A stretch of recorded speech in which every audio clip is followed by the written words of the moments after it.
Welcome back, everybody. This is QuestionMarc, And I'm Ame. and we are back with what should be part three of the Spider-Man set review of all the commanders. All right, this should be the final third. Well, I hope. We'll see. But right now, the first one on our list today is Peter Parker picked a peck of pickled peppers. Spidey sense is tingling.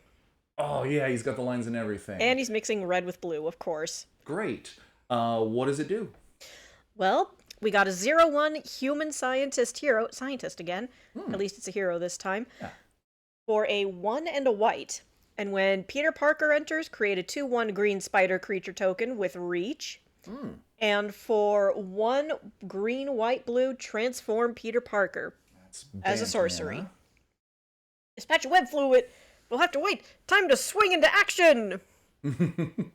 As the Amazing Spider-Man. Ah. All right. We got for 1, a green, a white, and a blue, we've got a 4/4 spider humans hero with vigilance and reach. Very good. Each legendary spell you cast that's 1 or more colors has web slinging for green, white, blue. You may cast a spell for its web slinging cost if you also return a tapped creature you control to its owner's hand. Okay, so it's weird to me that it says each legendary spell you cast, that's 1 or more colors. So you can't cast legendary artifacts or Eldrazi off of this. But okay, sure, whatever. It would be a kind of a flavor fail for Spider-Man anyway, I guess. But okay, so your legendary spells, that does some weird things. That means he Mhm. can summon all. If he's your commander, he can summon every spider in these colors.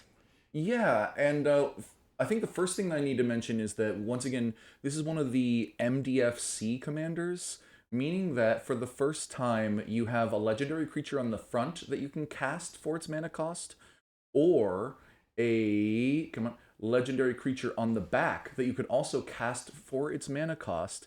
And if you cast the first half, you can pay the mana later to transform it into the second half. Think of it as an investment.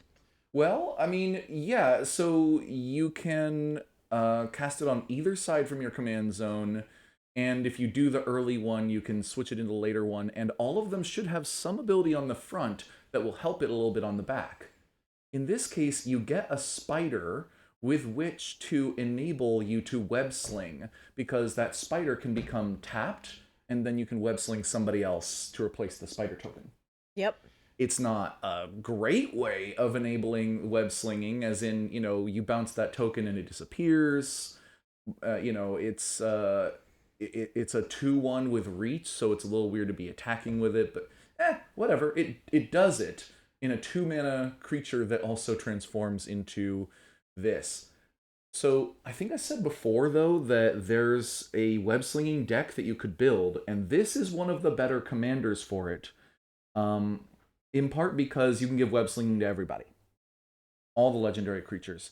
Although, note it also, I don't know why it doesn't say legendary creature spell. It says legendary spell, which means that you can, let's see, Urza's Ruinous, you can cast Urza's Ruinous Blast? For a web slinging cost? Yeah, you can bounce that spider and then exile all non-land permanents that aren't legendary.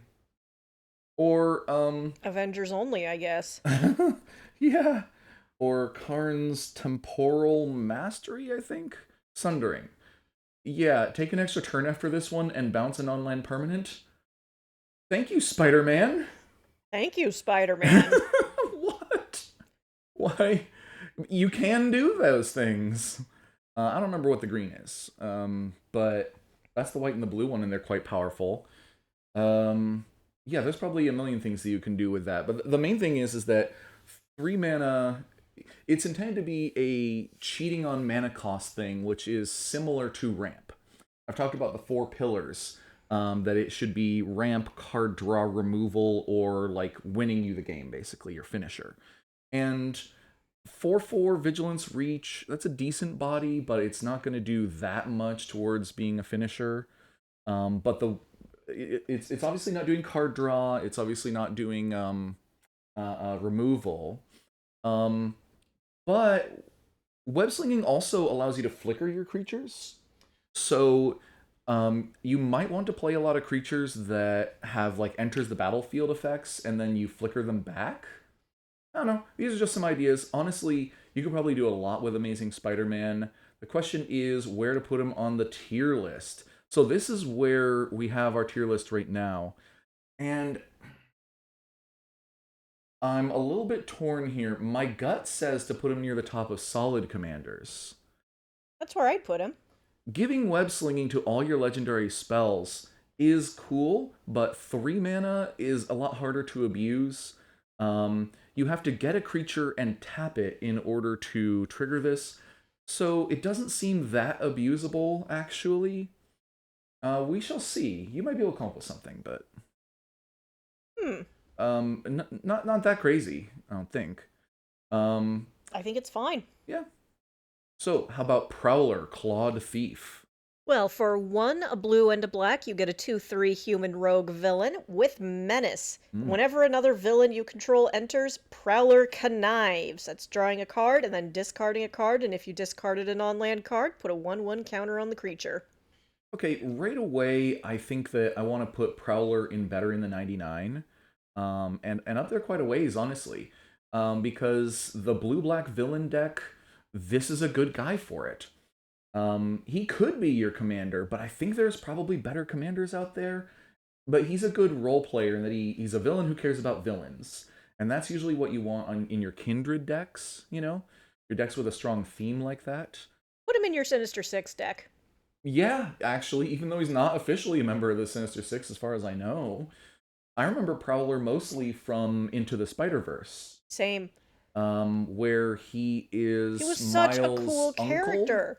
Yeah, and if I remember right, he's who's he played by? Is he played by Mahershala Ali, I believe? That you don't know. Okay, No, I Mahershala don't. Ali, you might remember from Moonlight, the Best Picture Oscar winner a couple years ago. You might remember from he's been cast as Blade, but they haven't made a Blade movie yet. Ooh.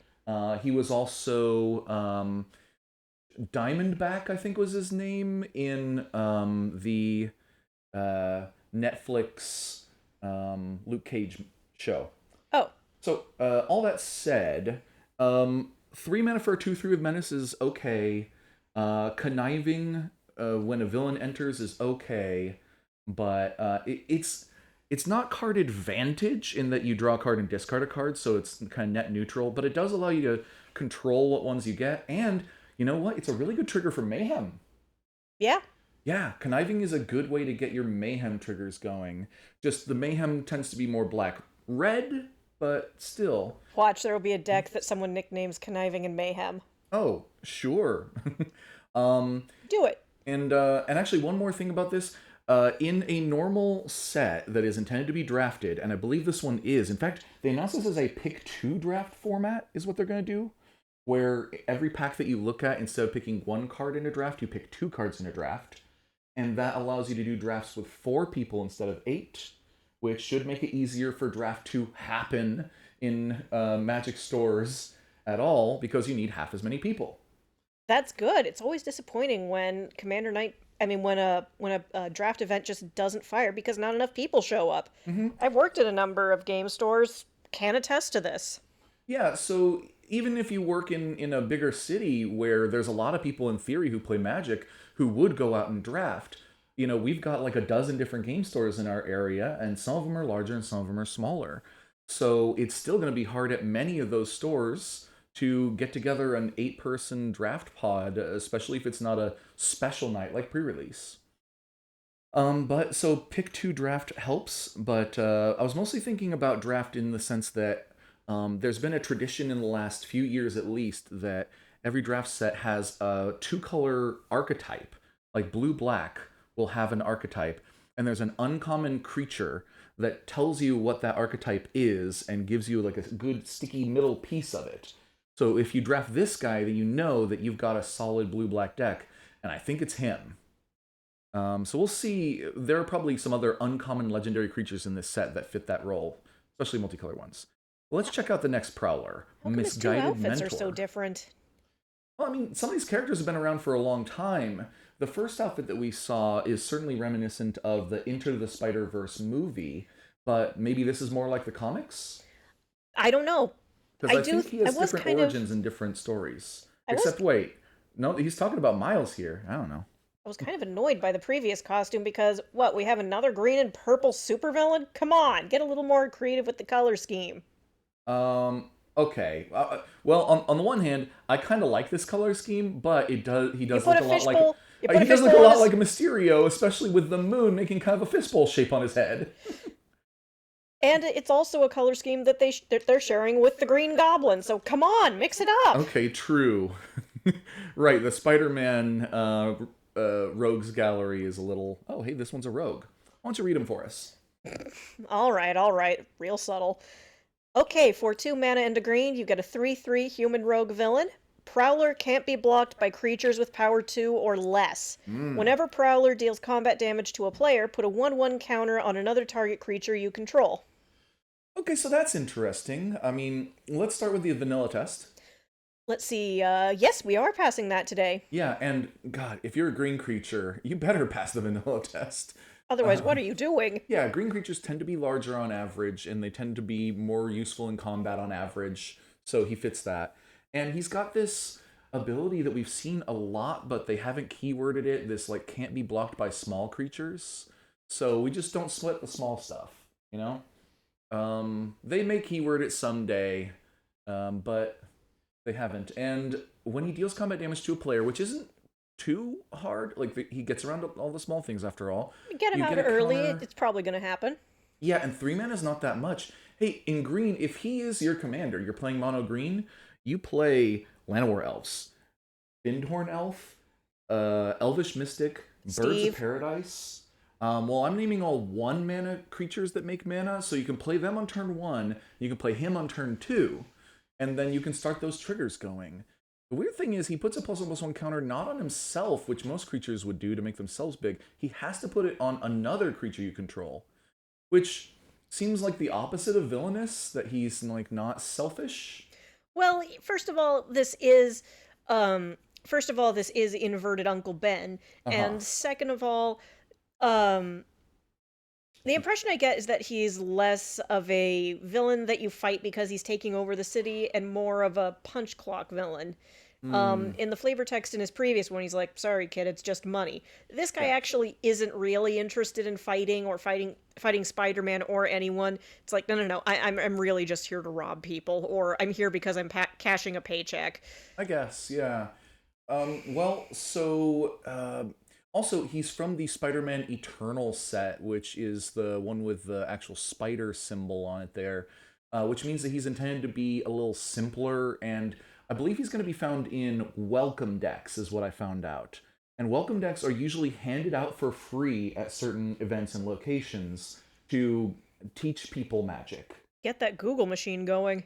Yeah, and in previous sets there would sometimes be a like chase card, a like pretty good card or two in those welcome decks that people get for free, with the hope that the people who just get started out actually have something that is worth a little something that they could trade or sell or whatever. However, it's also led to some people like trying to kind of snipe them instead of new players getting them. They'll just get like stolen basically by experienced players to make a few bucks. I don't like that, but it also makes sense because honestly, this sort of behavior just comes with the territory of selling collectibles. And that's the Mhm. name, that's literally the middle letter in a TCG, so Yeah, but thankfully these things are usually given out by either like employees, staff members, things, shop owners, people who work for Wizard of the Coast, stuff like that, at various events. And so that is actually usually something that they're keeping an eye out for, is like, hey, I already gave you one, that kind of thing. Um, so I think they actually already have things in place to kind of crack down on that. So I think that's fine. But in any case, how good is this? I I don't think he's better in the 99, because what deck would you put him in? A rogue deck, those are usually blue black. A villain deck, those are usually blue black. A human deck, he's just all right as a human. sadly, even though he's like a 3 mana 3/3 with like two upsides, he's kind of lame. I'd put him in a Um, Spider-Man deck. but I mean, in what sense? He doesn't have anything mechanically overlapping with Spider-Man, not even the spider type. Ugh, never mind. Yeah, Put him in a villain deck, but, yeah, well, I just said most of the villain decks aren't including green. So you're gonna have a tough time. I mean, granted, there are lots of green decks that are +1/+1 counter decks. I think he's probably okay in those, but honestly, he's just got a lot of competition. So I don't think that he's genuinely terrible. It's just that he doesn't have. He's probably not gonna make the 99 in any deck that you're building, sadly. But he's okay. If he's holding it down as a placeholder because you open him in a draft or something, you won't be embarrassed. It's fine. are So we in an actual China shop for this one? I think we yeah, are. yeah, we have a rhino in a china shop. I had a hard time not saying chino shop. Rhino in a chino shop. But he's the barreling brute. Why don't you read him to us? Well, for 3 mana, 2 red and 2 green, that's a lot, jeez. Mm-hmm. You got a 6/7 human villain with vigilance, trample, and haste. Whenever Rhino attacks, if you've cast a spell with mana value 4 or greater, this turn, you draw a card. You are going to want so much ramp for this guy. But green, of course, is the color of ramp, and red's pretty good at it too, from your seething songs to your mana geysers, your rampant growths, your tempt with discovery. You've got lots and lots of options for getting to this guy. And it brings up the point of why is he not a rhino? Um, because he's wearing a rhino costume Right. or a Or, rhino suit, but I think you need to have rhino genes in order to be a rhino creature type. if you're techie, then you're not. If you're getting the abilities from tech, you're not getting it. If Yeah. you're getting the abilities from genetic fuckery, then you're getting it. Mm-hmm. And I could have swore that there was some version of Rhino across the multiverse where it was in his genes, or he transformed himself or something. But I might be thinking of either Bebop or Rocksteady from the Mutant Ninja Turtles. I mixed those two up. I think it's Rocksteady. I think it's Rocksteady. Bebop, I think, is the But do Warthog. not ask me. I am not an expert on the Teenage Mutant Ninja Turtles. Yeah, wait for that secret layer or Universes Beyond, more likely, coming in 2030. You never know. Okay, so his total mana cost is 7, and his power and toughness is just under the vanilla, the vanilla test. But vigilance, trample, and haste more than makes up for that. Yep, this guy comes out. He comes out swinging. Mm-hmm. Another key number to keep in mind when you're looking at a commander that's intended to like really go for the gusto, that's going to be really attacking people a lot, is the power 7. Because with 7 power, if you hit someone 3 times, they die. Because it takes 21 commander damage to kill a player. That might be why his attack is 6 and instead of 7. So he's just shy of it.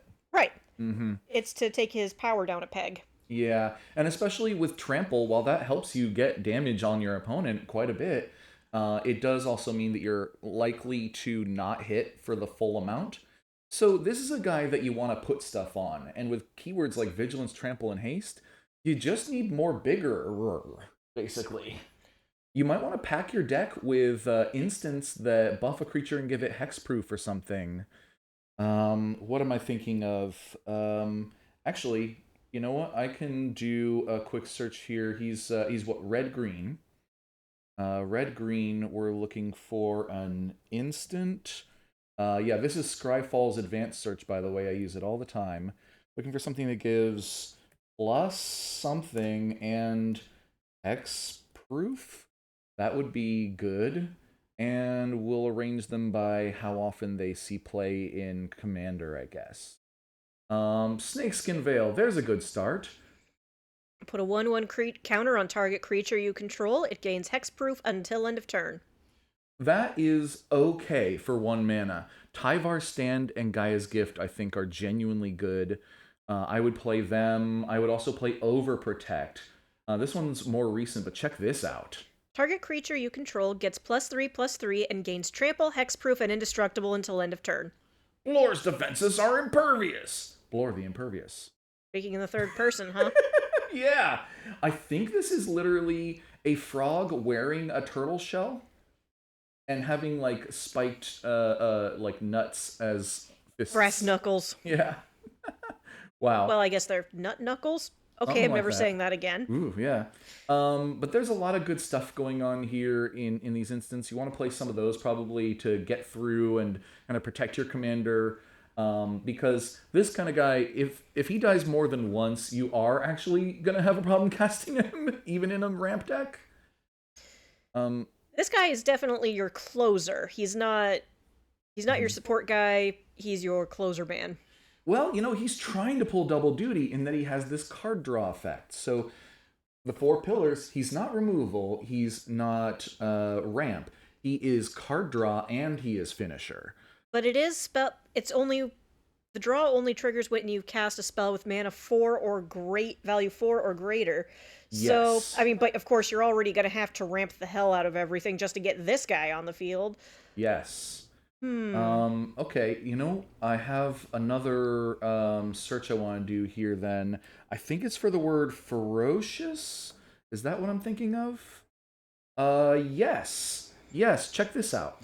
Let's see. That creature also gains trample until end of turn if you control a creature with power 4 or greater. Teamer Battle Rage is one of the more popular oh wait, no, with power 4 or greater. This is mana value 4 or greater. Okay, so these are not quite the same thing. These are Teamer Battle Rage might still be good in this deck, but Ferocious is something a little different. Still, in a deck like this, you can definitely cast 4 mana spells. I'm struggling to think of one that'd be perfect here, but do your searching. I think that this guy actually, he spreads himself a little thin in that he's not strictly a finisher and he's not strictly a card draw machine, making him a little bit worse at both of those things. But overall, I think he's not bad. So on the tier list, I want to put him near the bottom of solid commanders. That's fair. I wouldn't put him in my 99 because that's too much mana. But I think that one thing that actually does make him kind of a better commander is that he gives you a direction to go. 4 mana or greater spells. Okay, well now you have a reason to build a whole deck around mana value 4 or greater spells and have him as your commander. Is that really good?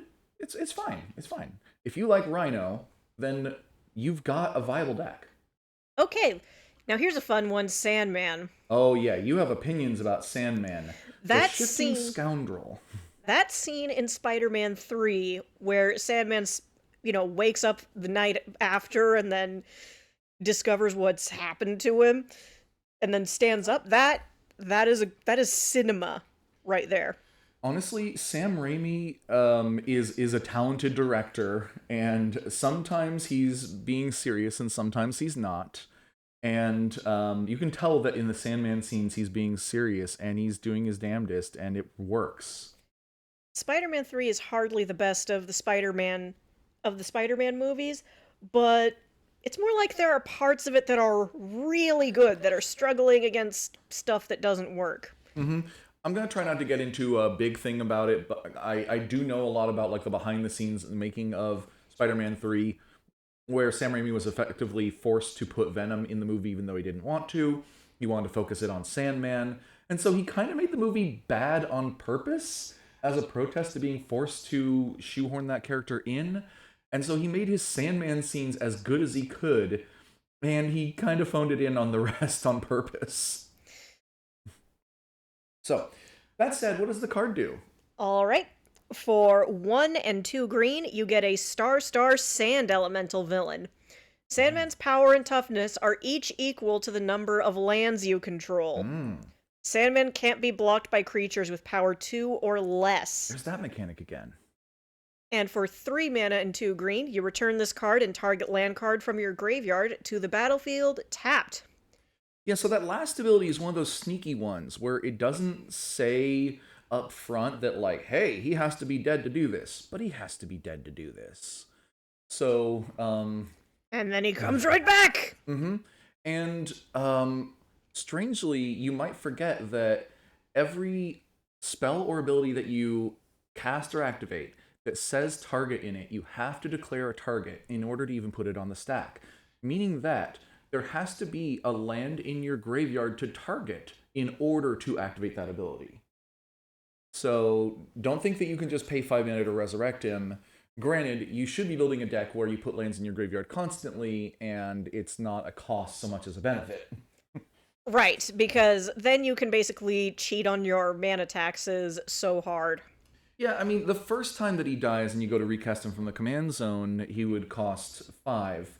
Then after that, no reason to pay any of the inflation after that. You can just start doing this, or even do it the first time, because you're going to be building a deck that's based on like fetch lands and stuff. But all the fetch lands you can. Oh my god, that would be perfect. Yeah, and actually, this is the cheapest creature to ever have the power and toughness equal to the number of lands you control. So even though he might start off small, he has a huge potential. You He's should be gonna playing grow. more than 40 lands in a deck like this. He's gonna grow so large in a deck. Mm-hmm. And while normally you'd say, oh, he doesn't have any defensive ability like Hexproof or Ward or anything, no protection, and he has evasion ability. But I think that actually one of the biggest problems that you have with a, keyword big kind of creature is it getting chump blocked, right? Yeah. By 1/1 tokens and sometimes 2/2 tokens. And this does get around a lot of that. So it's You're gonna have to make your chumps a little bigger than that. yeah, so it's not the best form of evasion, but it could serve. It might do. And of course, in green, you have a lot of access to trample. So do that.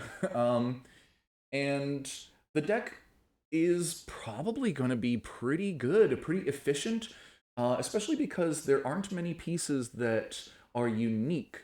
You could play at least a dozen fetch lands of varying qualities, and you kind of just otherwise play a mono green deck doing whatever you want, and Sandman's going to be solid. So Even though he's monocolor, even mono he green, fits very well in his niche. yeah, you don't really need other colors in order to make this work. And green has some weaknesses that can be overcome pretty easily with like Beast Within and stuff like that.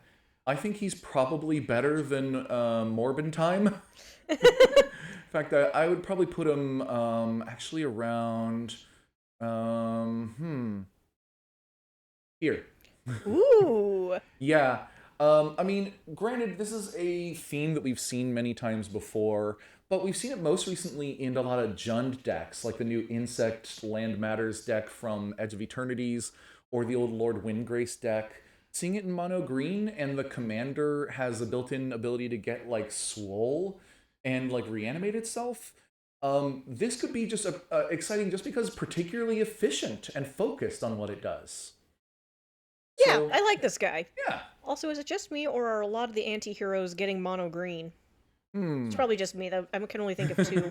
Maybe, because although green does imply that they are not stuck up on the rules and they're not stuck up on being selfish, they're somewhere in between, which does make sense for an anti-villain, where they might be a villain sometimes, but not all the time.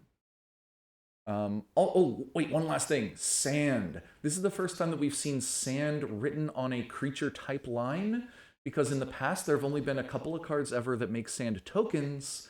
Now for the first time we have sand as an actual creature. Interesting. Yeah. I can think of some possibilities that have been teased at. Yeah, there's some desert cards and stuff, but let's look next at Scarlet Spider, Ben Riley. I'm not really familiar with this guy. I don't know too much about him, except I think he came out of the clones. He was one of the characters to come out of the Clone Saga. Oh, yeah, okay, I think I did hear that. So he's a child of the 90s, hence the Yeah. armless hoodie. Oh, geez. Okay. Well, what does he do?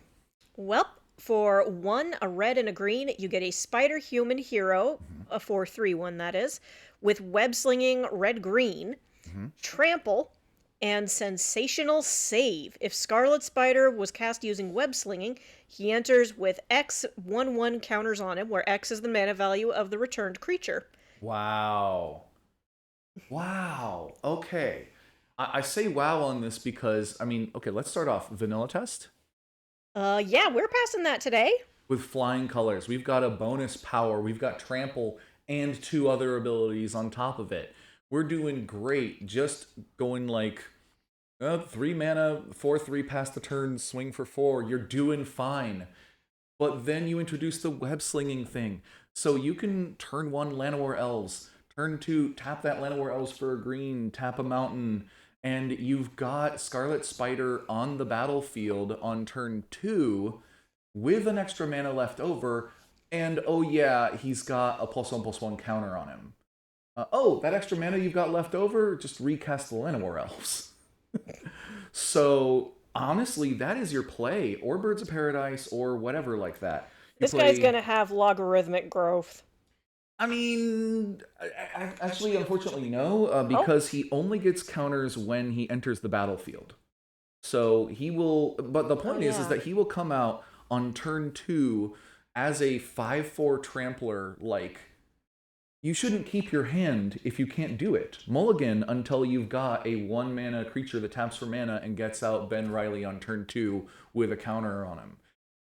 And you're off to a fast, consistent start in a deck that is really going to struggle to win because we're talking about a 4-player format where you have to knock out somewhere between your opponent. You have 3 opponents and they have 40 life.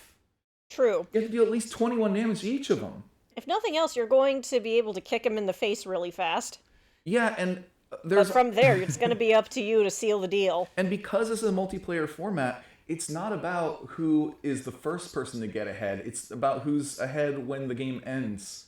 And this deck is going to be the first person to get ahead, like most of the time outside of CEDH, because I don't think this guy stands a chance at CEDH.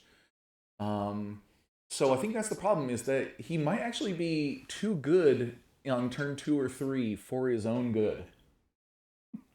So I think the trick is, how do you start off with a banger and then keep the hits rolling? Well, you're not going to be able to do it with him. It's going to be in the hands of the Ooh, 99. sorry if I bumped the mic there. Agreed. You need to fill your deck with cards that solve that problem. I think that one of your best bets is going to be the classic deflecting SWAT, where you can protect him for free. So someone goes to like Path to Exile him or something when you're attacking them. You No, can just you! redirect that to somebody else. You want to have instants for 1 mana or less that will give him hexproof, protection, indestructible, things like that, so that when they throw removal at him, he goes boing, boing, boing, so that they feel like anytime you have 1 mana open, or in the case of deflecting SWAT, even 0, they probably can't kill the Scarlet Spider. And he's going to keep bopping them for 5 or so every turn, starting on turn like 3 at the latest. And that may be your way to go, is to protect him. I don't know. There's some other ideas you can have. I mean, we are talking about creatures entering and leaving. Perhaps you could have some Perforos effects going on. I think it's going to be tough, honestly. I think it's going to be tough. So, does that mean he's better than the 99? No, I don't think so. Does that mean he's this is a tough one, because I think I want to put him at the bottom of solid commanders, because once again, he gets off to the good start, but I'm worried about how you follow up on it. If you can solve that, he'll be a good commander, but I'm not sure. All right, that brings us to Scarlet Spider Kane. I do not know who this is. I don't either, but we are looking at a black-red spider person who is not a villain. How do you do black-red spider person who's not a villain? I'm suddenly curious. Like, That's challenging from a character development standpoint. I And he's might need got menace. He is a menace. I might need to Google this character later. Maybe. Anyway, for black and a red, we've got a 2/1 spider human hero with menace. And when Scarlet Spider enters, you may discard a card. And if you do, you put a 1/1 counter on him. And he's got mayhem for either red or black. Okay. So we were talking about the black-red mechanic in this set is mayhem, and that there's usually an uncommon creature, probably legendary, in each color combination to clue you into that mechanic and give you a good like staple point to build around. And this is that. He's not supposed to be incredible, but he's supposed to, do the mayhem thing quite well at uncommon, and I think he does. Um, However, his middle ability there only happens when he enters. Mayhem is something you can only do from your hand. Commanders with Mayhem are generally bad No, it says because. you may cast this card from your graveyard for that. Sorry. If you discarded it this turn. Oh, So that right. means that you have to have discarded it from your hand into the graveyard and then do the Mayhem. So you still can't Mayhem this guy from the command zone. Um, So don't put him there, I guess. Yeah, you know what? I think this actually solves the problem for me. He's better in the 99. Yeah. I would say he's probably around here. Because in a Mayhem deck, I think he's actually quite good. If you spend 1 mana and get a 2/1 Menace, and then it also triggers Mayhem again because you discard something and he gets a counter, that's a great little play. Yeah.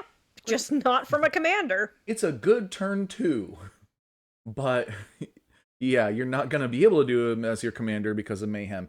You could play him as your commander if you really like Kane the Scarlet Spider, but he's better than I do. Scorpion! Seething Strike. Oh, now this guy is a Scorpion in the creature type. Oh, so there was some genetic fuckery. I always assumed that he was just.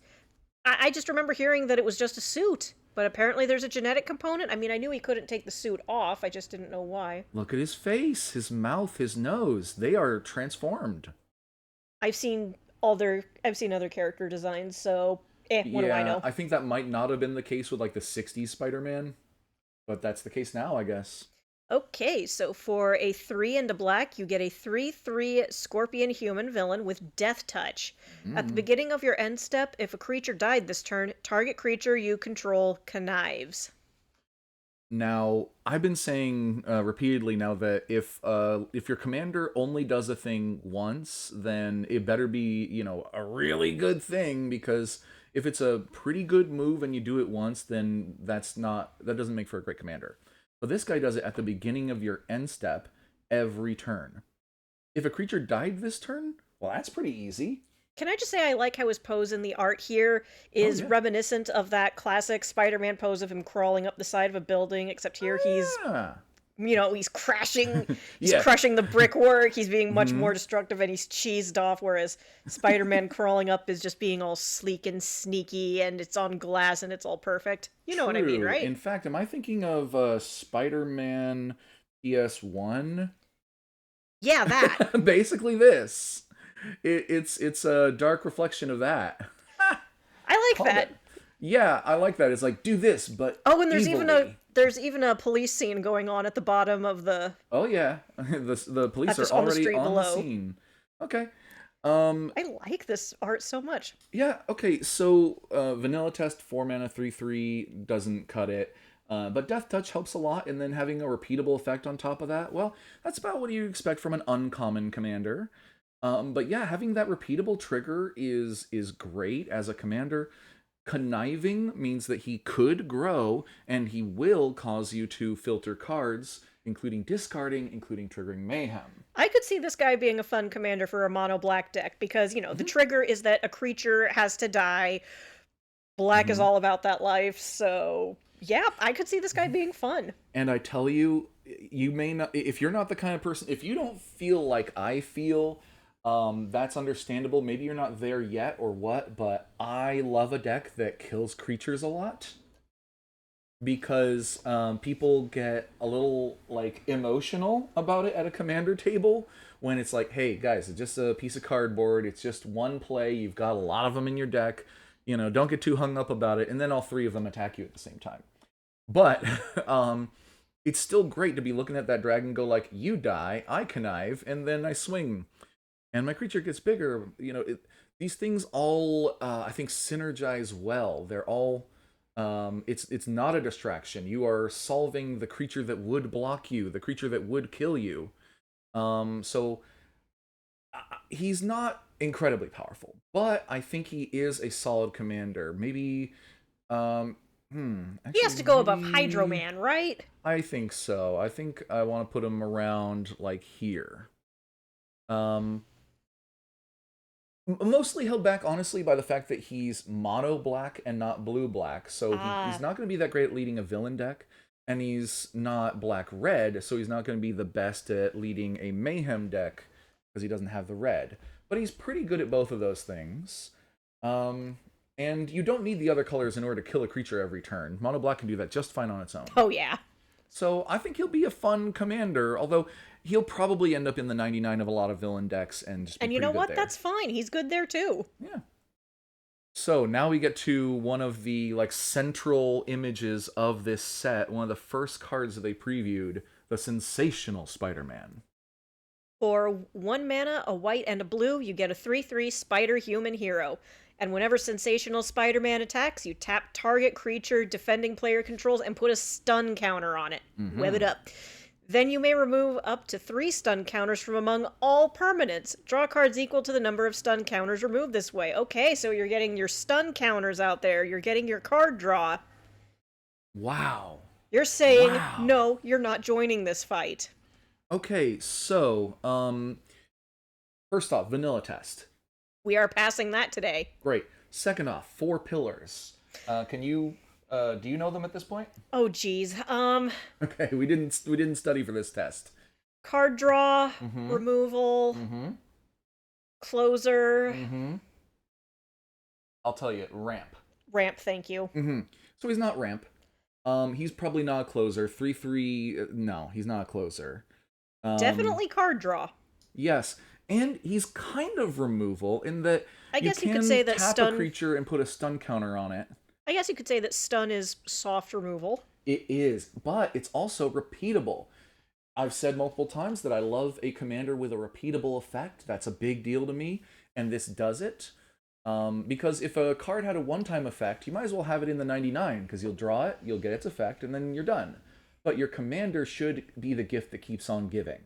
And he is. He triggers whenever he attacks. You tap a creature, you put a stun counter on it. That means it's not just out for this turn, it's out for the next turn too. And if you attack with Spider-Man again and put another stun counter on him, you could keep a creature stunned for the rest of the game if you focus on just one. Stun locked. Mm-hmm.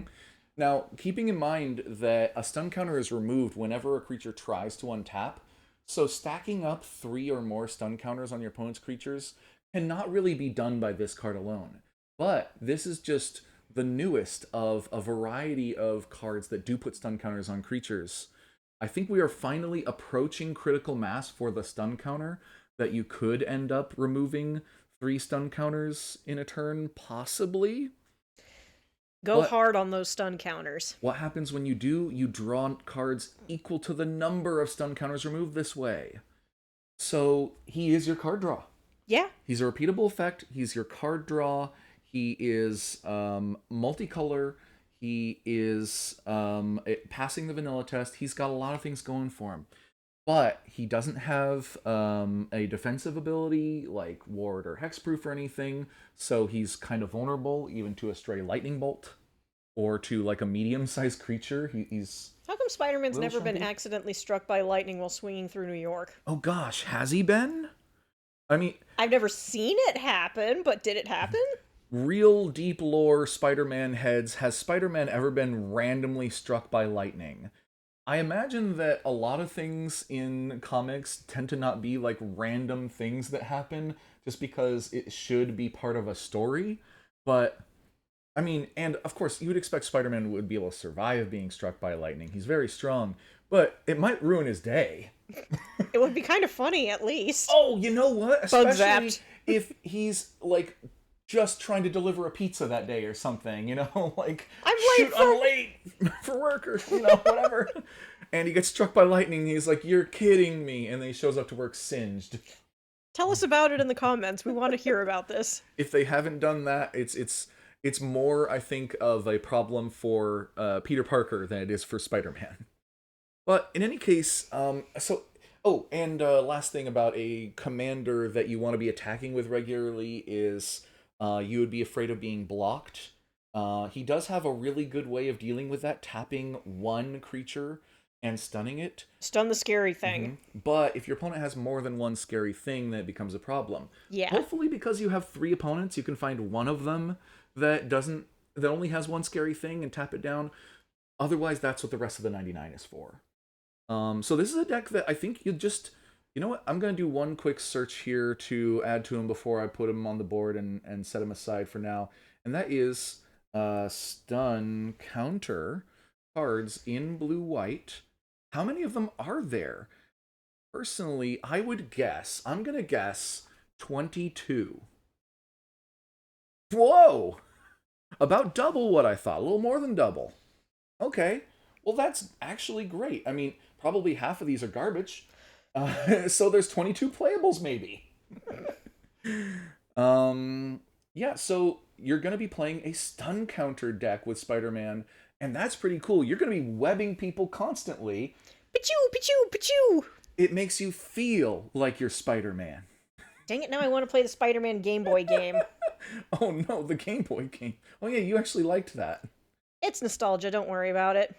I think I want to put him maybe towards the bottom of exciting, just because I think actually a blue-white, highly interactive stun counter, like hitting all your opponent's creatures with webs in order to try to get through over and over again, I think that could be a fun and interactive Commander experience.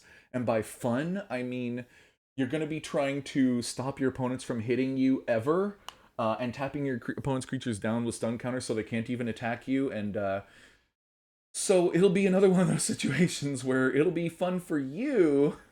And you know what? In those situations, I think people underestimate how fun it is when they succeed at getting through your defenses for a minute and land that hard hit on you. I think that is worth the frustration building up to it when you slip. So Don't get caught slipping. No, it's Spider-Man. You got sticky fingers.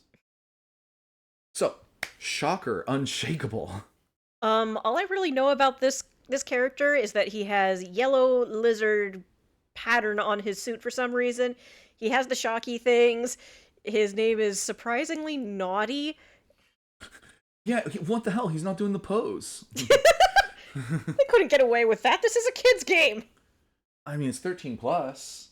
Come on, be real here. Okay, fine. Be so for freaking real here. Also, by the way, his outfit, I believe, is supposed to look like it's made of, like, insulating material. Oh. Protecting his body from the electricity his gauntlets make. We're actually getting a reference to his name. We actually are getting a sly reference to his name. Check out that flavor text. Mock him at your peril. Okay. Sure. Sure. And he was featured in one of the Spider-Man movies where he's played by... yeah, it was Homecoming. That he was just a guy who picked up this gauntlet. And then I think he killed his partner and took the gauntlet from him. That kind of thing. Something like... I don't know. Yeah. I just remember it was... oh my god, why can't I not remember... Ned? No, the guy who played the Vulture. I'm blanking on the name. Oh, the actor? Yeah. Oh no, he was Batman. Oh no. Shoot. Okay, get in the comments, embarrass us. I need to go downtown to turn in my nerd card again, don't I? Look, things escape you. It was Michael something. Michael Keaton. Thank you, Michael Keaton. Okay, still get in the comments regardless. Feel free to make fun of us. Yeah, drive up that engagement. But all right, let's focus back on what the card does, huh? Okay, for 4 mana and 2 red, you get a 5/5 human rogue villain, and during your turn, Shocker has first strike. You strike first with the Shocker. and watch out when he turns on his Vibro Shock. Ladies. Oh no! Ladies, he's single. Because he's a villain. When Shocker enters, he deals 2 damage to target creature and 2 damage to that creature's controller. Oh, those Vibro Shock gauntlets were turned up too high. Well, being a villain is a bit of a red flag, but is it really that red? It's a whole red card. So, okay, vanilla test. We are not passing that today. No, an uncommon in mono red is going to struggle to get there, and having first strike, on your turn only, I don't think makes up for it. So he's a little underpowered there. But he does do 2 damage to a creature and its controller, but he does it only when he enters. So, do I think he's better in the 99 then? No. No, I don't. I think he's lame. Oof. And he's not better in the 99 in part because he costs 6. That's a whole lot to invest in anything. Honestly, in Commander, if you're paying 6 mana for something, It better be better than this. like you should be going like, "Oh, you're done for now," and not like I shock your one thing and I shock your face. Like, "Okay, I'm at 36 then."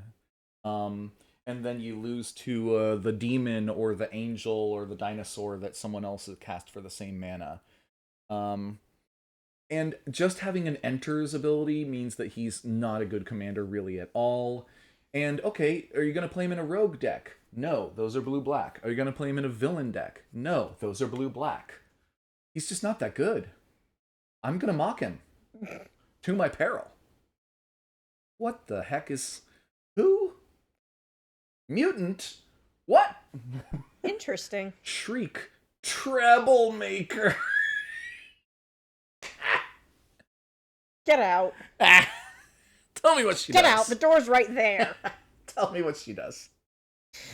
Well, for 2 mana and a black aura red, you get a 2/3 mutant villain. At the beginning of your first main phase, you may discard a card. When you do, target creature can't block this turn. And ability Sonic Blast. Whenever a creature an opponent controls dies, Shriek deals 1 damage to that player. Huh. Okay. We've got some potential here. On the one hand, we're looking at the first ability is a repeatable discard effect for a benefit. Target creature can't block this turn. That's not excellent evasion because it's not like target creature can't be blocked where you can turn her sideways and get in reliably. Instead, it depends on the size of your opponent's army, how many blockers you can get by this way. But it's, okay evasion. And you can trigger your mayhem effects, and that's really what you want in red black. So she's a pretty good mayhem enabler. She's a villain, and in draft at least you can play her in the blue black villain deck. But we have seen a number of red villains at this point, and so there's potential there. And whenever a creature an opponent controls dies, that's a repeatable trigger. In fact, in a black-red deck, you're trying to make your opponent's creatures die all the time. Yeah. Dealing 1 damage to that player, it is a nice effect, but it's a really small effect at that point. Yeah. I would love to say to each opponent, or and you gain 1 life, or something like that. Something a little bit more than a baby shock that they probably took in order to get their lands out. Yeah, like compare it to Blood Artist, which gets played in a lot of commander decks. You've probably seen it. Yep. Numerous times. Whenever this creature or another creature dies, target player loses 1 life and you gain 1 life. So it may be a 0/1, but it's 2 mana instead of 3 mana. It triggers whenever any creature dies, effectively, because it's anyone else and itself. I don't know why it doesn't just say whenever a... I think it's just to clarify, just to make sure people know it includes this creature. And they lose a life and you gain a life. And it rarely comes up, but losing a life and dealing 1 damage are slightly different in that normally dealing 1 damage to a player causes them to lose 1 life. However, damage can be prevented by a variety of effects, and loss of life usually cannot. So there's a slight difference where losing life is better, and gaining life certainly is. So Blood Artist will trigger more often off of more things when they die, and will be able to gain you life while dealing damage to your opponents. And even that might not be a great commander because you have 3 opponents. Yeah. So in a deck like this, you'd normally want to be looking at something more like Zulaport Cutthroat. This gets at least as much, roughly the similar amount of play in Commander, because it makes each opponent lose 1 life. But this one only triggers off of your creatures dying. So it's for your Aristocrats decks, where creatures are dying a lot because you're doing it to yourself. That guy looked like Kano. Oh yeah, he kind of does. So she doesn't synergize with Zulaport Cutthroat at all because she only triggers off of your opponent's creatures and he triggers off of your own. And she's kind of worse than a lot of the similar creatures that you could be playing. But she is that and this and in the command zone and still a pretty low cost. So I'm torn because she does have some useful synergy things here, but I'm leaning towards she might be better in the 99. Yeah. She's a pretty good mayhem enabler. Where would I put her? Be around like here. She's a pretty good mayhem enabler, but I think you probably have better ones. In the flavor text, it says that she craves chaos and carnage. I don't know who chaos is, but ew, carnage? I mean, look, some people look at what's the meme about like men will say uh oh shoot, men will say like what is the phrase? Don't judge me or hear me out. Men will say hear me out and show you like this. And then women will say hear me out and then show you carnage. Uh so in any case, Silk Web Weaver. I don't know this character either, but I'm really liking that outfit. And the art style is interesting. What's going on with the chromatic aberration with the magenta? It's interesting. All right, for 2 mana, a green and a white, you get a 3/5 spider human hero with web slinging for 1 mana and green and white.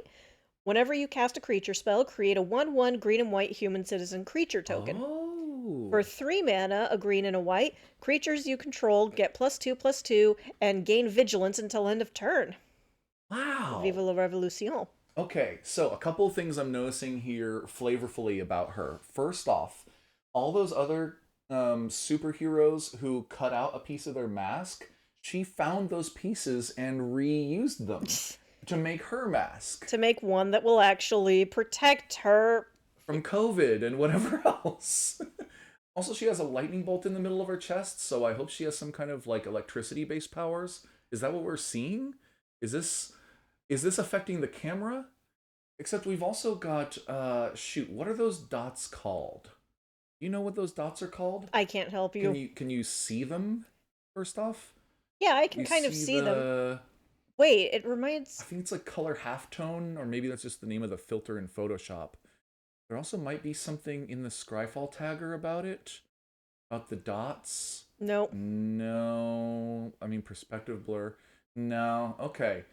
Some comic book fans know what to call these dots. If you look really closely, especially at older comic books, especially those printed on like newsprint, they have those dots. But in any case, the other thing flavorfully I thought was whenever you cast a creature spell, she makes a human citizen. So is she pumping out babies? Is that what's happening? Every time you cast a creature spell, she makes a human, and she's a human. I am confused She's and horrified. making babies. What's the power thirst meme about like 4,000 babies? Babies! You'll have so many babies! Yeah. So yeah, I think that's the point of the deck. Make so many babies. A 1/1 human is the smallest kind of. Well, you can make a 0/1. But And then you give them +2/+2 and vigilance, and then everybody Mhm. charges. Yeah, honestly, the game plan could not be clearer. It's make babies, make the babies big, win the game. This is a very simple, straightforward commander, and honestly, I think it'll be effective. She's good looking. Web slinging is effective. Like, if you've ever wanted to make 100 babies and then kill someone with an army of large babies, if that has any appeal to you, then Silk might be your girl. And there's her alternate art. The the fundamentalist evangelicals want her. You've got to be fruitful and multiply, live long and prosper. Those something completely different. That's She's Star totally Trek. playing Cat's Cradle with those. Oh my god, she is. She knows Cat's Cradle. I know Cat's She's a girl's Cradle. I know girl. exactly what she's Oh, doing there. and look at her foot, like her toe points there. That's Yeah, she seems to have gotten that one from Ghost Spider. Or maybe oh, she got it from her. I'm not really sure. and the human citizen token in this set. Okay, that's not gonna fit the flavor of what I just said. She's not making babies. She's making full-grown adult women with huge hair. That's But fine too. and with Spider-Man flipping by in the background while they spill their coffee. Yeah, you gotta take the glasses off moment. But also, I haven't mentioned before, I heard that Todd McFarlane was the first artist to do this kind of Oh webbing yeah. in Oh, his really? Spider-Man run, Neat. and that's what they've chosen to do as the like web style frames. It's very distinctive and it looks good. Mm-hmm. So personally, I gotta say that sounds fun to me. I want to put her in exciting. You just Um, want to make babies with her. I can't argue with you. I mean, I am someone I can't say like love at first sight, but I can definitely look at someone and go like, yeah, okay, I can imagine a mortgage with her. This lady, I don't know. There's something weird going on I here. don't really know who this person is. I don't know Silver Sable either, although it does look like she maybe has like an 80s style gym outfit that just like grew over her entire body. Um and she's got a headband. Yeah, she feels so 80s to me. And then these helicopter people, but she's also got a sword and a knife. She's being shot at with green Lasers? lasers. I mean, did they seriously have a thing in Magic where they're like, we allow guns under certain circumstances, but no bullets? We need it to be green lasers. How much you want to bet the artist sent this in looking more like bullets and they're like, paint them green and we'll use it? Well, what does she do? Well, for 2 mana and a white, you've got a 2/3 human mercenary hero, and when Silver Sable enters, you put a 1/1 counter on another target creature. Whenever Silver Sable attacks, target modified creature you control gains lifelink until end of turn. Oh. Okay, wait, isn't there another creature that we reviewed the other day who, when they enter, put a +1/+1 counter on a creature and then they cared about modified? So I think it was one of the Doc Ox. maybe, maybe. So there might be a theme of those, of creatures that enter, put a counter on somebody else, and then care about modified. So keep your eyes open for that. No, it was that one. Shoot, who was it? It was one of the spiders. It was the one with the techie arm. With a techie arm. Okay, there's so many spider people. You guys, you have to understand. We cannot. We cannot. Um, okay. So that said, I would normally say that she fails the vanilla test because a 3 mana 2/3 doesn't cut it. But she comes in with a bonus +1/+1 counter, even though it's not on her. That adds up to 3 power and 4 toughness for the mana cost, Fails the vanilla test, but she brought presents. which I think, in my mind, makes her pass the vanilla test. And she gives a modified creature you control lifelink until end of turn. That's a repeatable effect, but it's not that good. It's not that good. She's an uncommon. She's small in a way that makes her like not able to deal damage reliably or be a threat in the late game. And then giving lifelink only when she attacks means that you'd have to build a whole strategy around making this 2/3 able to attack reliably, and that seems bad in mono white. Honestly, where is it? I gotta put her in lame. All right. Maybe somewhere around here. In fact, am I thinking of? Yeah, I don't know which Spooderman it was that did that similar mechanic, but there might be a red-white modified theme in this set, and I'm just now picking it up.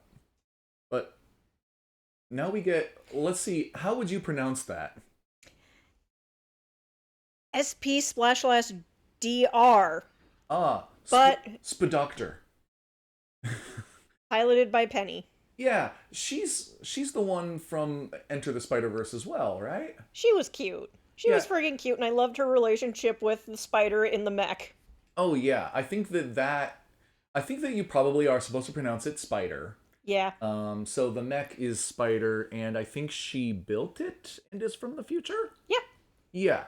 Um. Her name's Penny Parker. Yeah. Okay. Well, what else does she do? Well, for 3 mana, a white and a blue, you get a 4/4 spider hero with vigilance. When spider enters, put a 1/1 counter on target creature. Whenever a modified creature you control deals combat damage to a player, draw a card. Ooh, okay. Hey, that might have slightly validated Silver Sable in retrospect here in hindsight, because Spider, piloted by Penny, is a significantly better modified commander for a blue-white modified deck, because drawing cards repeatedly is really good. 4/4 Vigilance for 5 is a little under the weather, but note that she doesn't say put a counter on another target creature. She can put a counter Just on herself. target creature. Yeah, she can, which means that she would be a 5/5 Vigilance for 5, which does pass the vanilla test. And when a modified creature deals combat damage to a player, you draw a card. And so even by herself, she'll be a 5/5 Vigilance that draws you a card reliably, probably every turn, sometimes multiple times a turn. Keep in mind, it doesn't say one or more, so it will draw you a card for each creature. So per creature, it will draw you a card, as well as per player, of course. So honestly, she seems pretty good. Being an artifact creature is neat. It adds in some themes that are pretty fun. Like let's see, white blue, right? Yes. So if we go back here, white blue is already in, and instead of some stun counter, how about modular? I think is what I'm thinking of.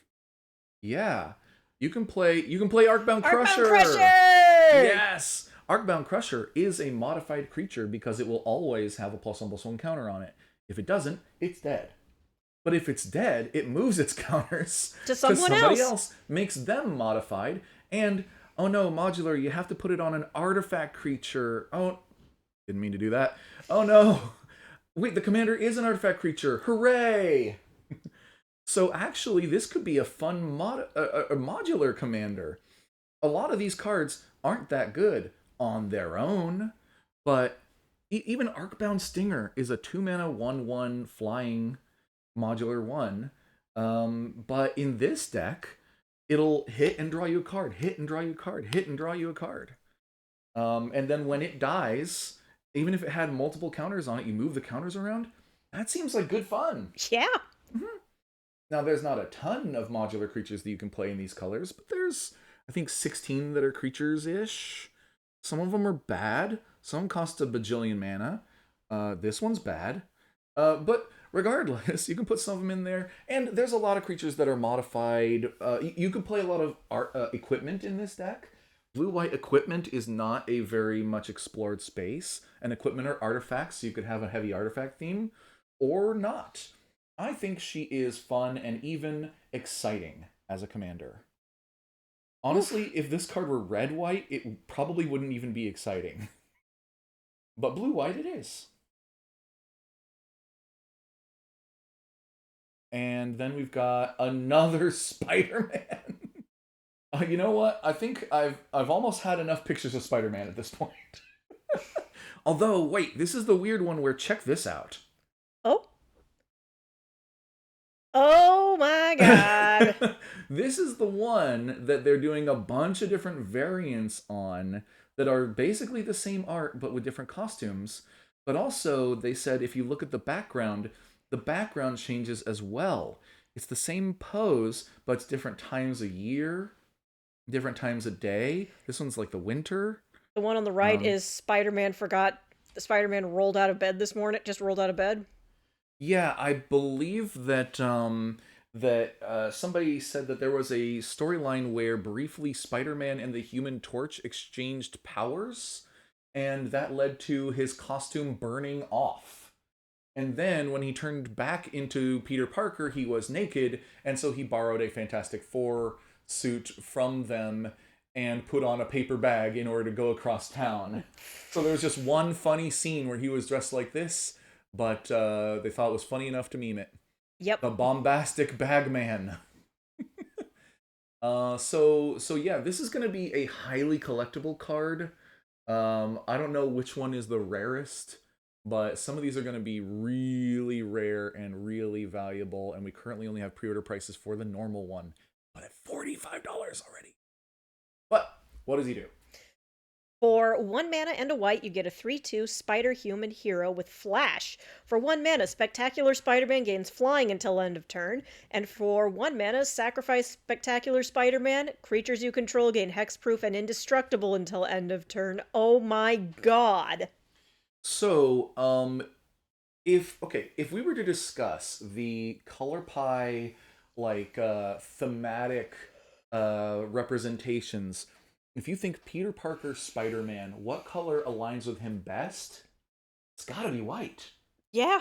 Absolutely. He is burdened by a sense of honor and justice Guilt. and responsibility that makes him be a hero, you know, against all odds. He even famously had one arc, I think it was called Spider-Man No More, where he stops doing it because it's hard. And they did that once in the 70s, and he learned the hard way that he's got to be Spider-Man, and he comes back.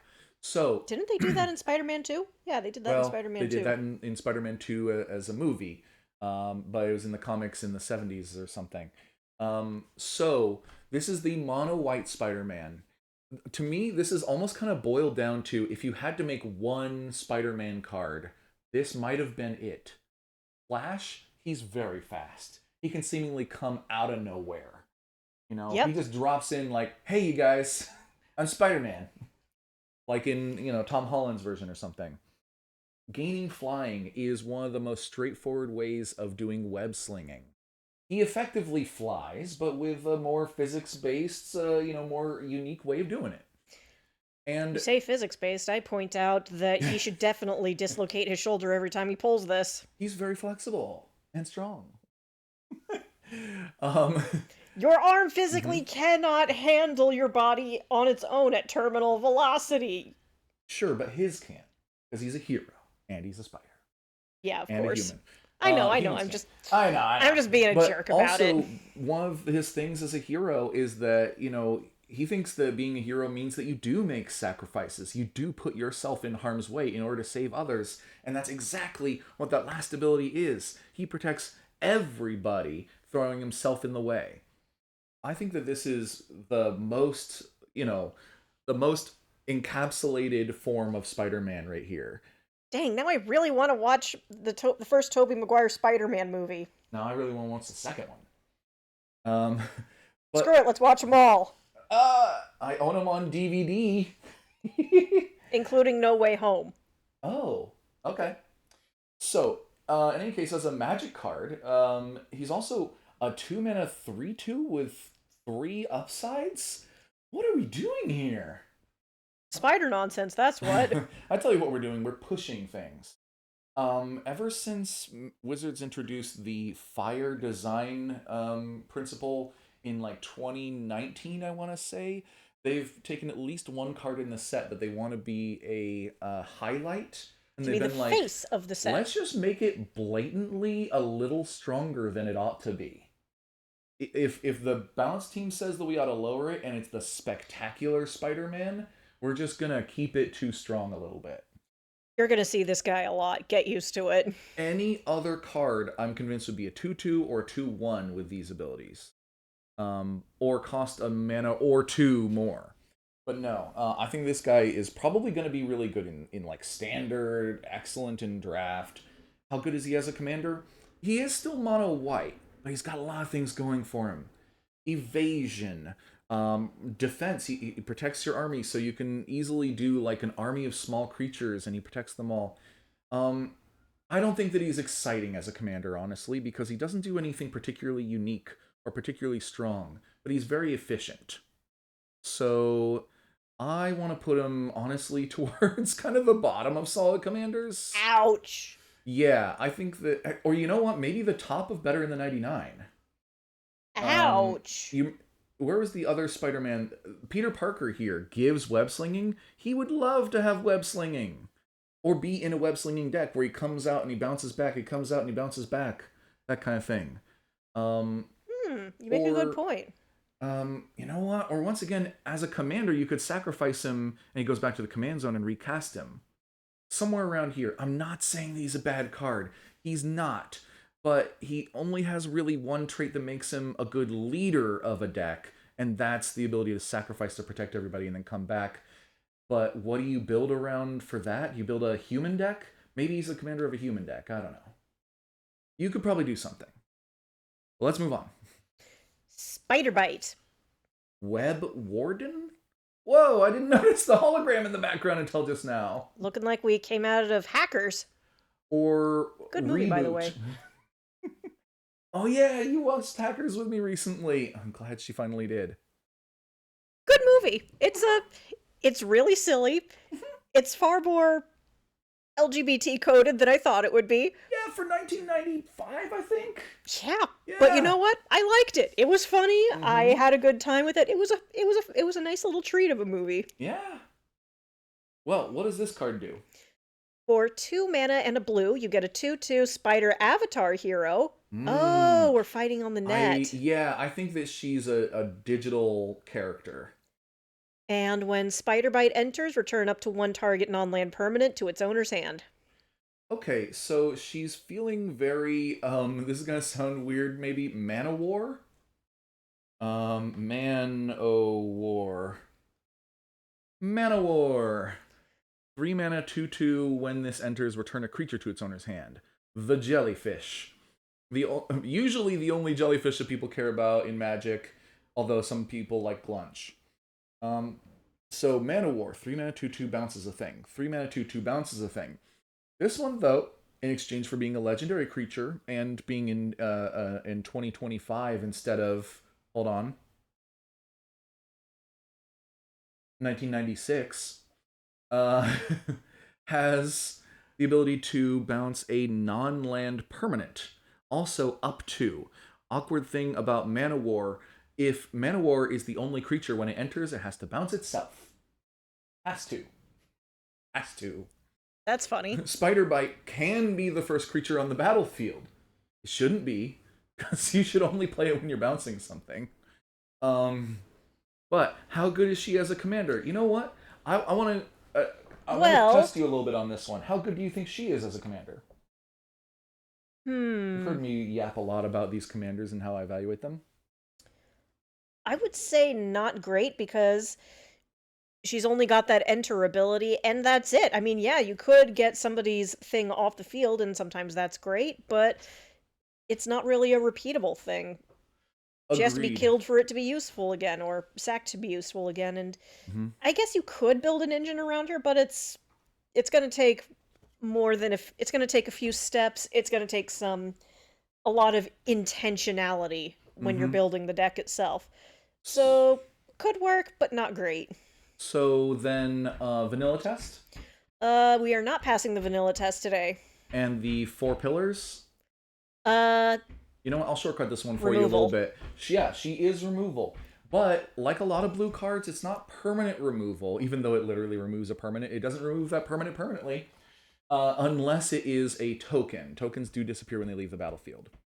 So, I wonder if you would put her the same place that I would. Better in the 99? Actually, yes. I was originally thinking I'd put her in lame, because this seems like a terrible effect. However, I'm going to put her in better than 99 for one main reason. Web sling her. If you put her in the 99 of a web slinging deck, you can have her enter, bounce one of your opponent's permanents, then bounce her to web sling somebody else. Then play her again, bounce something again, web sling her back out.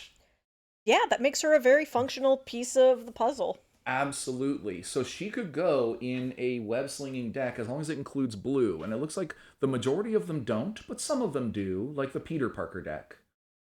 Oh yeah, I do want to actually go back here. Okay, so she's the last one on the first page. So now we're on to the second and final page, which is not a full heavens. page. Well, so that means we are on number 61 of 93. Yeah, so we might need another part to this one. In fact, how deep are we so far? Okay, we should probably go for a little bit longer, at least. All right, let's go for one that I think looks particularly interesting. Spider-Girl, Legacy Hero. I like this just at first glance for a number of reasons, but one of them is I believe I actually know this character slightly as originating from a old What If comic from the 90s, I think. One of the first runs of the What If comics, they were things like, what if Tony Stark were Captain America? Ah, or uh, this one I think was, what if Spider-Man were a girl? Oh, and it was the adventures of like what May Parker had to deal with balancing her like teenage girl life and being a Spider Girl. And then I think they retconned her out of the what if like make believe one off fantasy realm to being an actual character in the multiverse. I have this. I just unearthed this memory that I think it was at like a Scholastic book fair, and they were selling this one comic of titled Spider Girl, and it had a white cover with with her facing the audience on it doing the web shooty thing. And I remember being intrigued by it, but I didn't go for it. I didn't get to read it, so that's annoying. But Yeah. Hmm. Yay.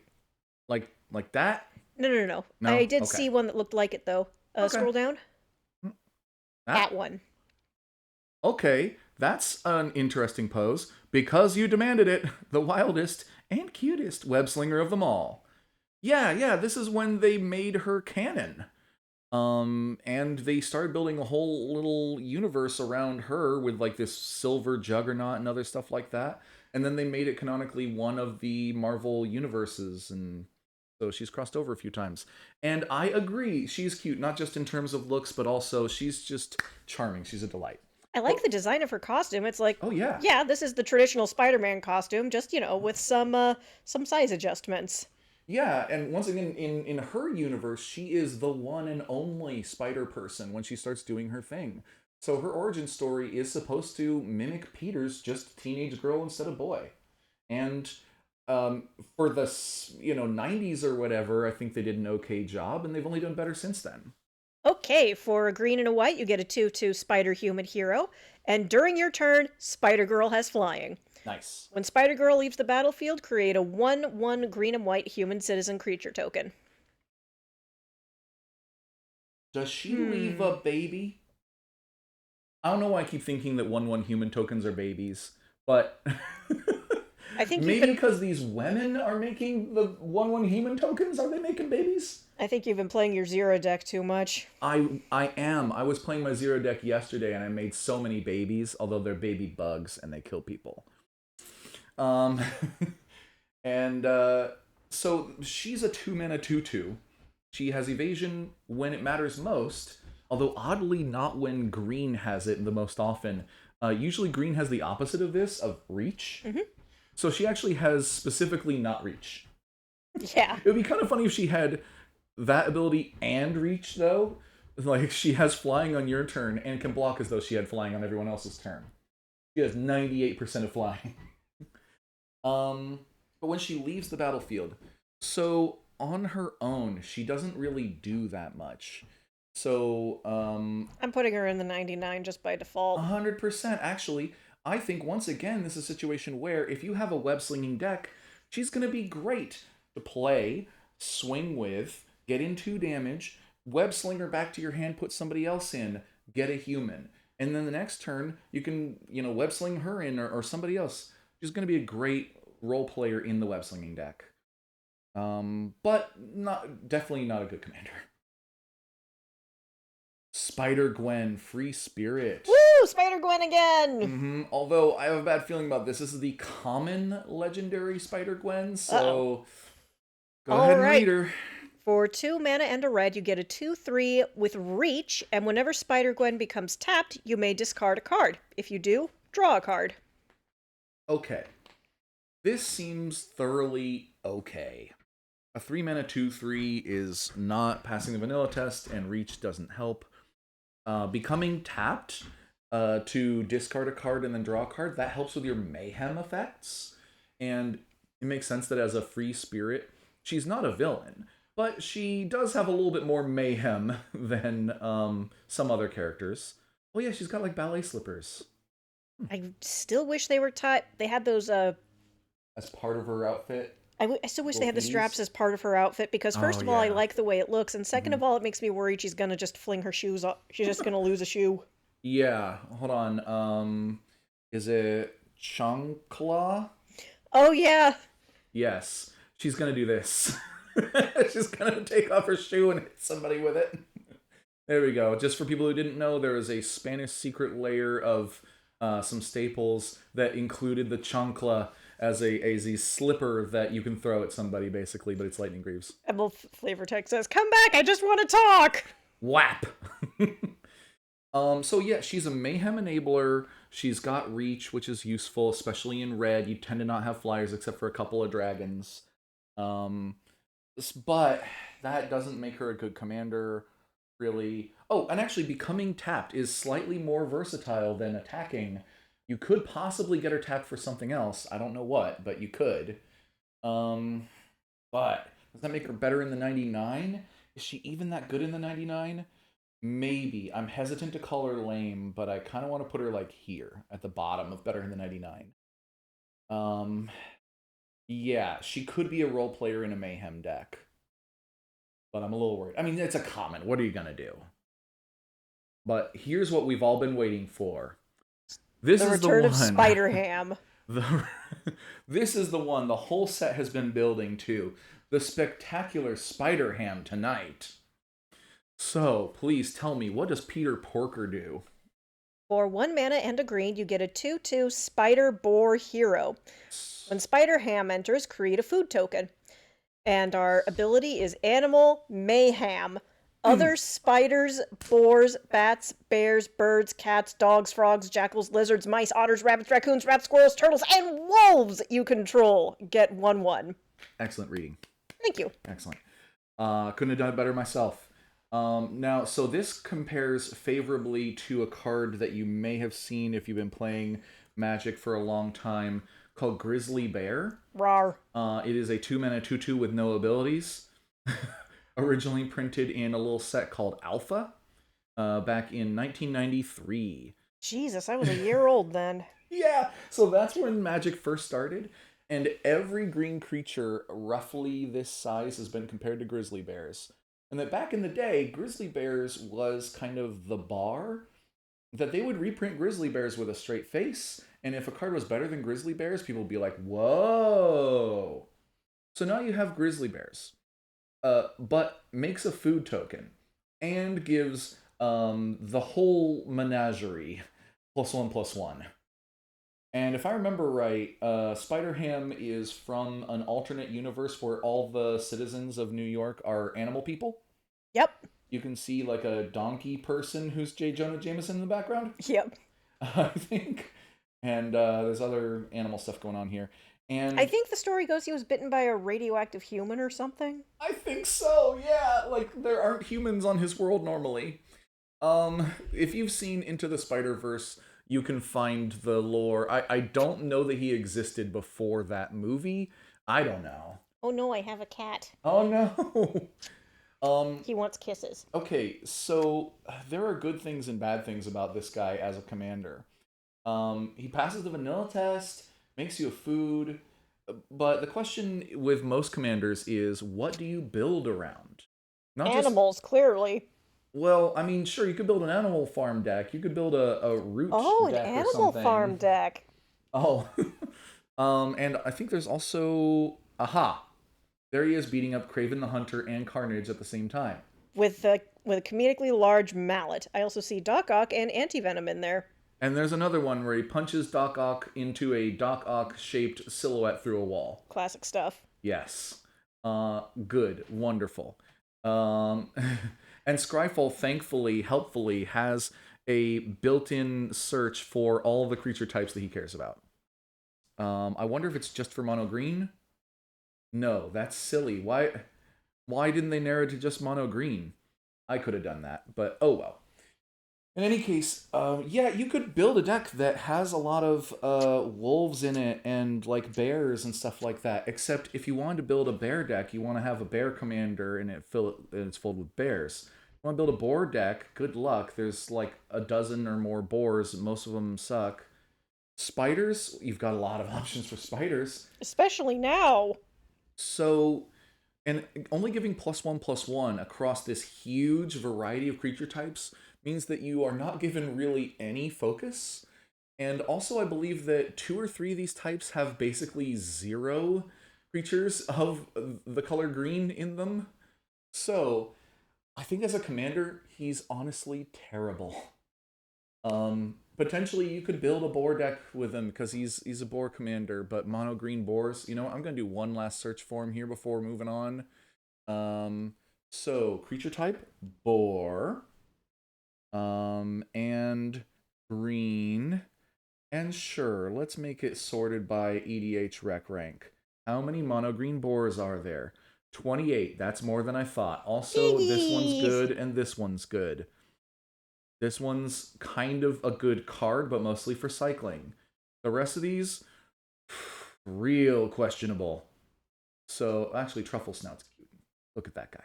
Look at that guy. Yeah. Okay, you want to be that guy's friend. You want to sing Hakuna Matata with him. So honestly, I think as a commander, he's pretty bad. Even though that's the only way to reliably get this buff and to make a food, and then he could possibly die and you make a food again.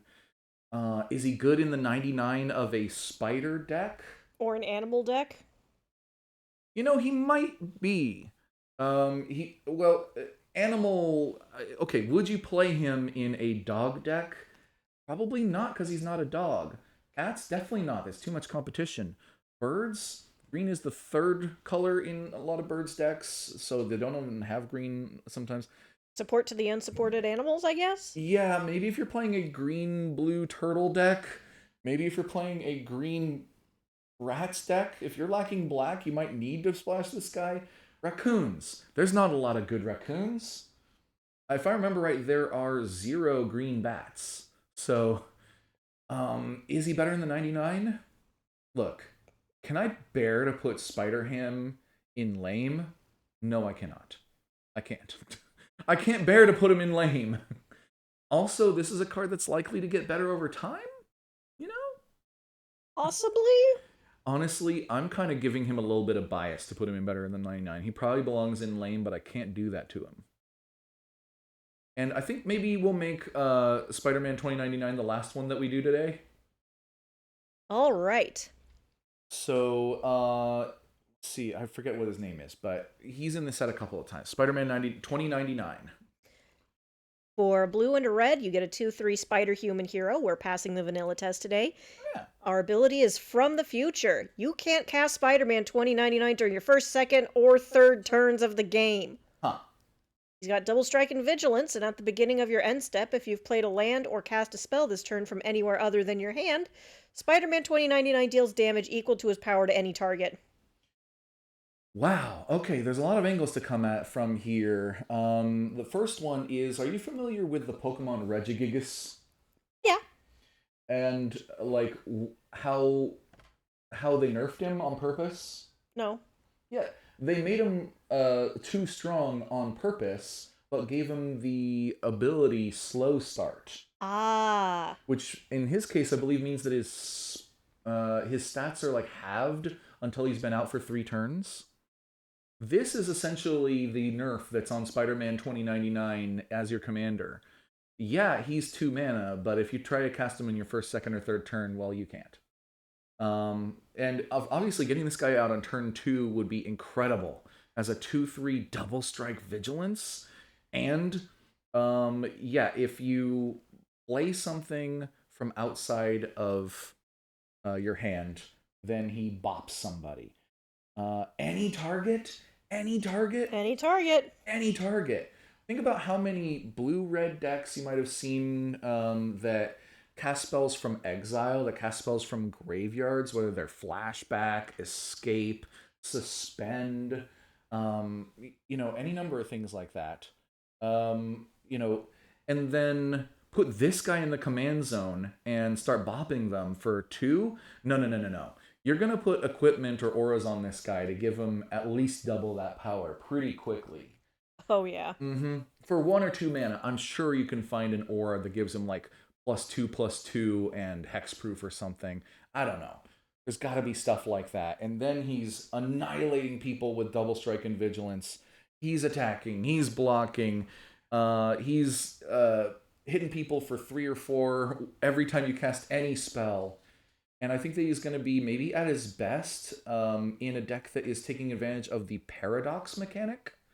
I think that's what it's called from the Doctor Who set. Let me see if I remembered that correctly. Paradox. And I'm thinking specifically in blue-red. What do we got? Yes. Okay, there's not a lot of them. Well, still, the paradox mechanic in Doctor Who, none of them are terribly simple, but let's look at this one.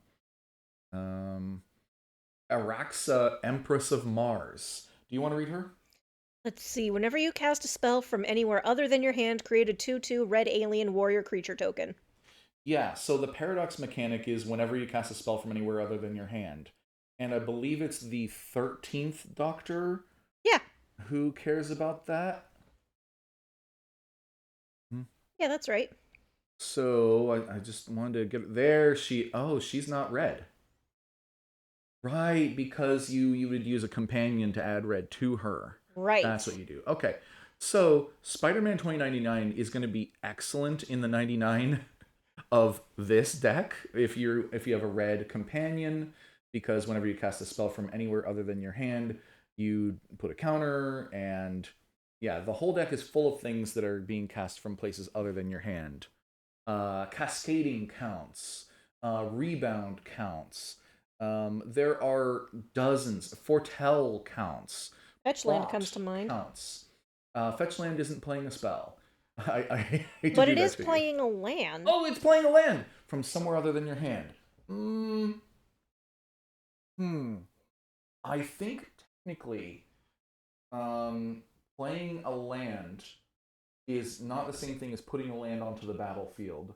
I think playing a land from the graveyard with something like Crucible of Worlds works, but I think something like Rampant Growth or Kodama's Reach does not. I might need to double check that. If I was actually building a Spider-Man 2099 deck, I would want to double check that. I think a fetch land doesn't count, but maybe you can, show that I'm wrong. I'm usually pretty good on the rules here that, strangely, I believe playing a land is normally something you only do from your hand, and the exceptions are something like a Crucible. Yeah, Bowl of. Is that how you spell Crucible? I always spell Crucible wrong. There's no S. Oh, yeah. You pronounce it like an S, so I think it should be one, but there isn't. Yeah, Crucible of Worlds. You may play lands from your graveyard. Oh yeah, you want that in this deck. So technically, playing a land is different from putting a land onto the battlefield, which is what fetch lands do. So that's tricky. However, there are plenty of cards that do impulse draw, like this, where it says, exile the top 3 cards of your library until end of turn you may play those cards. You can play a land this way. So if you do impulse draws and you play a land from there, that counts. So yeah, with all that said, this is exciting, and it's not super easy. You do have to do some searching and find some alternate cards that in some cases people are not already playing in order to do this, and that could be fun to build around. He's obviously strong. Any target means that he's removal. He can be a finisher if you start building up his power and hitting players with this, but not usually. He's an engine. So I think that's where we're going to leave it for today, though, because, gosh, this is tiring. This is exhausting. Yeah. Even for me, and this is my special interest that I info dump about. It's true. Maybe not Spider-Man so much, but Magic, obviously. That's why we're doing this. So you have some things to look forward to here. The rest of the word spider. And hopefully finishing out the set the next time we sit down and do this. But once again, another look at the full tier list of what we've got so far. We're still getting, honestly, a really good division here, with more of them being exciting than not. Than in any other category, So I keep saying that the universes beyond set designs are knocking it out of the park. The designers are genuinely doing their best on these sets, at least. Even if I wish that there were fewer of them, I'm glad that they're doing a good job. So with that, I think we'll sign off though. All right. So we'll catch you in the next one, everybody. Bye bye.